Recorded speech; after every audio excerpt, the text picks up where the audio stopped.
All right, what's up, YouTube? Shout out to any and everybody who clicked on this video, um, visited my small corner of the universe just for a few minutes. But I wanted to make this because I saw something the other day, and it got me to thinking. Right, I'm gonna put it here somewhere. Y'all see it, but 97% of the United States is considered to be rural land. Right, only 3% is urban, but 80% of people live in the urban areas. So 80% of the population lives in 3% of the land.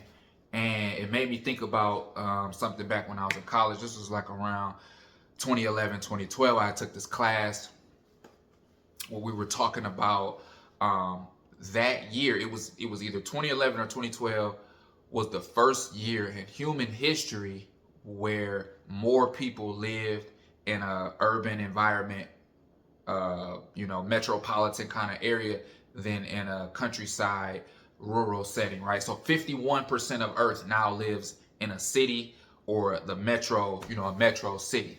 First time in history that happened just, maybe 12 or so years ago, for the however many thousands and thousands and thousands of years of civilization. So, on the human timeline, us living in cities and big cities, this is a new thing, right? On the grand scale of the human timeline, and I'm thinking about, in the United States, the housing crisis, or they having housing crises everywhere, but housing is unaffordable, especially after COVID. That's a pipe dream for a lot of millennials, being able to afford a home one day. And yeah, it just made me realize how far we've gone from being self-sustaining, or the price that you pay for all the modern conveniences and luxuries, right? People want to live in the city, be close to a city, because there's more work, there's more money to be made historically, right? Just everything is there. It's the center of ideas, it's the center of knowledge, information. And then whatever new technologies, conveniences, luxuries, you got more access to it in the city. And, naturally people gravitate towards that. I remember even this was a scene in Game of Thrones. I remember Jon Snow asked Tyrion, like, how many people live in King's Landing? He said, oh, about 1 million. He was like, man, it's not even that many people in the whole North. Why would anybody want to live like that? And, his answer was, there's more work in the city and better brothels, right? Everything about brothels and shit in that show. But, yeah, it just is, art imitates life. It's more work in the city. There's more money in the city. But we lost self-sustainment, and that's a problem. That's our problem with so many things now, right? The whole concept of grocery stores. Before, I remember researching this, before 1960, grocery stores weren't even a thing, right? People got their food from local markets, people that grew, farmed, whatever. So, but that's just, I want food, I just go to the grocery store and get everything.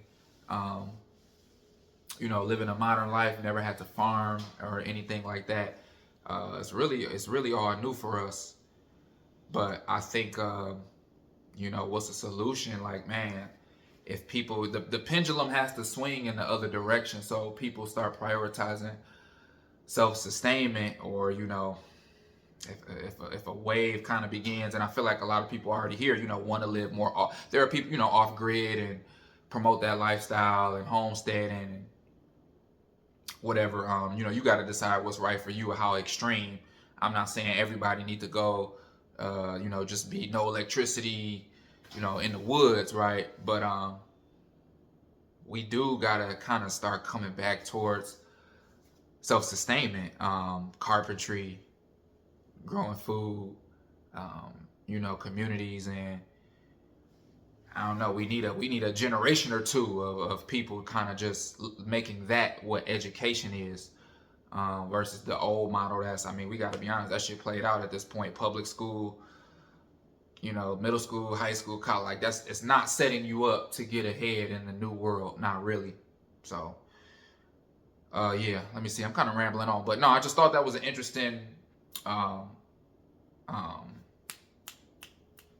figure. 90%, 97% of land is rural, but 80% live in that 3%. Solution to the crisis, we got to get back building our own houses. What if we made that education? Instead of all the shit we learn in school, through the process of learning how to build a house, you learn in math, science, physics. If someone asks me, why do I need to learn a Pythagorean theorem? Yeah, you can explain to them when building a house why you need that unit circle, the physics of structures and how they, fit together, and weight, force, mass, time, acceleration, all that. Yeah, man. I'm getting a little better at this YouTube thing. Shout out to anybody who watched this all the way to the end. I'm really just need to spill my brains a little bit, raw stream of consciousness. But I don't know, if you dare, man, if you really love me and you watch this video, put something in the comments. What's your thought on that? Are you looking to get more self-sustaining? You learn how to grow food, or just do something for yourself, something small, right? Started making my own almond milk. That's just one thing. Something I buy from the grocery store all the time. What if I learn how to make that myself? That's just one less thing I gotta go out and buy and need someone else to do for me.